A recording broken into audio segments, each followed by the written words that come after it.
everyone, it's Desiree, and I am here with Simon Says and their new release of Crafty Hugs. There are some great stamps, dies, and stencils, as always, with this new release. The item that I'm going to create some backgrounds, and that's what we're going to focus in on for this video, backgrounds, and I am still obsessed with the distressed glazes. You can see the stamp set that I have is a background, and it's called the Center Cut Hexagon Floral background, and you can see that centerpiece does pop out, so you can stamp it with or without it for your background, or you could just stamp that center piece onto a piece of cardstock as well.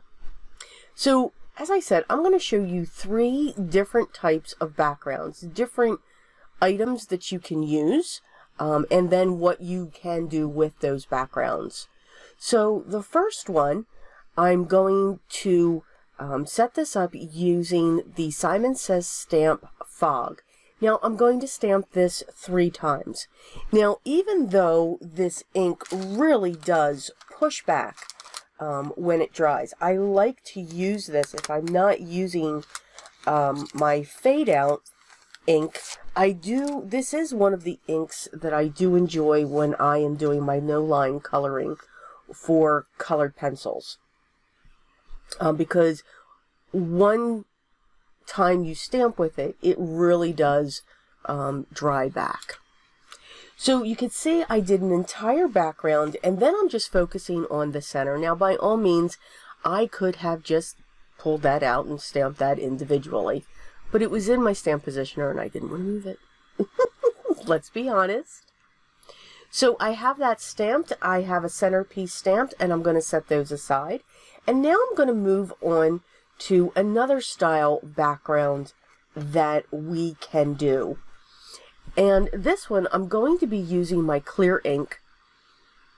And again, I'm going to use those distress glazes. One of the things that I like, and for this one, I'm going to be using weathered wood. One of the things that I am liking with the distress glazes is their transparency. And because they're transparent, not only will you see things that are in the background, that are underneath it, but they're soft on their own.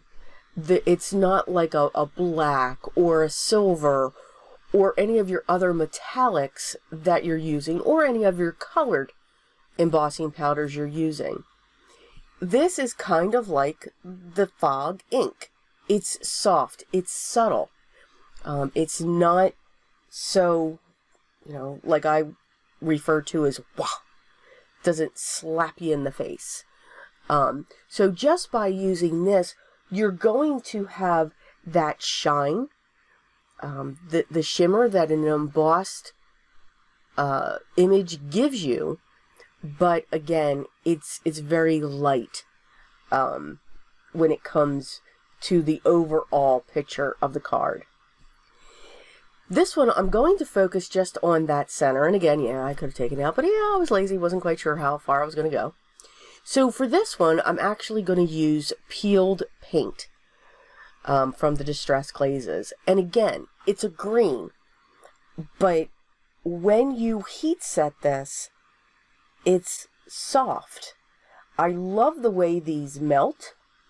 They melt very, what I'm going to refer to as solid. You don't have those cracks sometimes. But those are the 3 images that we have. So here, and again, I just wanted to focus on the backgrounds with this stamp set. So a little bit different. So for this one, I just used some cardstock to back that center up. I stamped my sentiment right onto my standard A2 size card base. And I used my Zig Real Brush pens just to quickly color in that image. Here is the one where I used the Simon Says Stamp Fog. I did color that main image, and I propped it up using some double-sided foam tape. And again, my sentiment. My sentiments are coming from the Greetings Mix 1 stamp set. For this image, I used my colored pencils. Now here is the one where I used the weathered wood distress glaze. You can see how soft it is. And I used one color of my Zig Reel brushes. And I believe it was the pink almond, the very pale pink. And that's all I did to accent those images. Now you can do that with colored pencils, watercolors, whatever your medium of choice is. So I hope I gave you some ideas on the different ways that you can use this type of a background and the different ways that you can color it in, use your different mediums that you enjoy, or different inks that you can use to stamp it. So again, I do hope that you enjoy it. As always, the link down to the new release will be down below in the video description. Please make sure you check it out to see all of the wonderful designs that are available. And of course, the other products that I used will be listed down below as well. If you have any questions, please make sure you leave those down below as well, and I'll get back to you as soon as I can. I hope everyone is enjoying their day. Remember, continue to stay safe and healthy. And until next time, always remember what's most important. Always be creative.